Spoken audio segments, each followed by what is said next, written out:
শুনে নাও, যদি তোমরা দুরূদ শরীফ রাসূলের প্রতি একবার পড়ো, বেশি না একবার, যদি হাবিবে কিবরিয়া নবী মুহাম্মদুর রাসূলুল্লাহর প্রতি যদি কেউ পড়ে, আল্লাহ তাআলা তার 10টা গুনাহ মাফ করে দেন।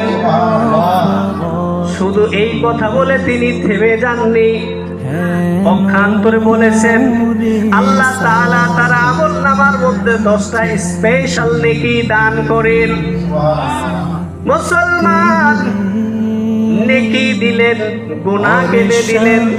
ইমাম নাসাই বলেন, নবীর উম্মত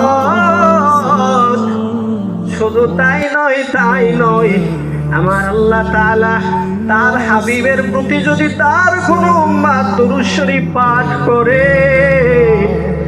আমার আল্লাহ তাআলা নবীজির ওই উম্মতের জন্য 10টা রিজিকের দরওয়াজা খুলে দেয়।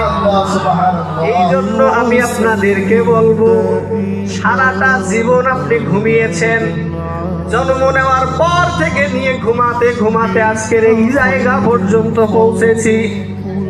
এরপরেও যদি আজকে যদি আপনি ঘুমান তো কপাল পড়ায়, তা কি বলবো আমি নিজেও জানি না। আসলে জন্ম হয়েছে, ঘুমিয়েছি, সারাদিন ঘুমাই।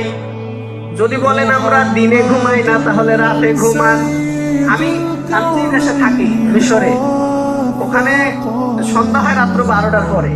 এই পিচ্ছি বাচ্চাগুলো 12টার পরে দেখি ওরা রোডের মধ্যে ফুটবল খেলে। চিন্তা করা যায় কি খাতারনাক, চিন্তা করেন। আমরা এলাকায় 12টার মধ্যে মানুষ, পুরো এলাকা একেবারে এমন অবস্থা হয়ে যায় যে এখানে 2 বছর ধরে কোনো মানুষই নেই, একেবারে স্টপ হয়ে যায়, একেবারে সাইলেন্ট।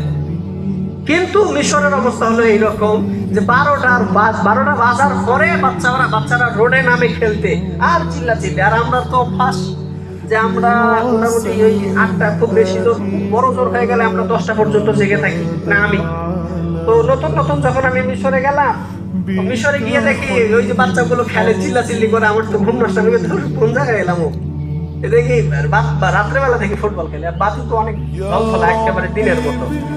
তো ওই জায়গার অবস্থা এরকম, আমাদের এলাকার অবস্থা এরকম। তারা দিনে ঘুমায়, রাতে খেলে, বা রাতে অন্য কোনো কাজ করে। সবাই কিন্তু এক না, একটু ডিফারেন্ট আছে।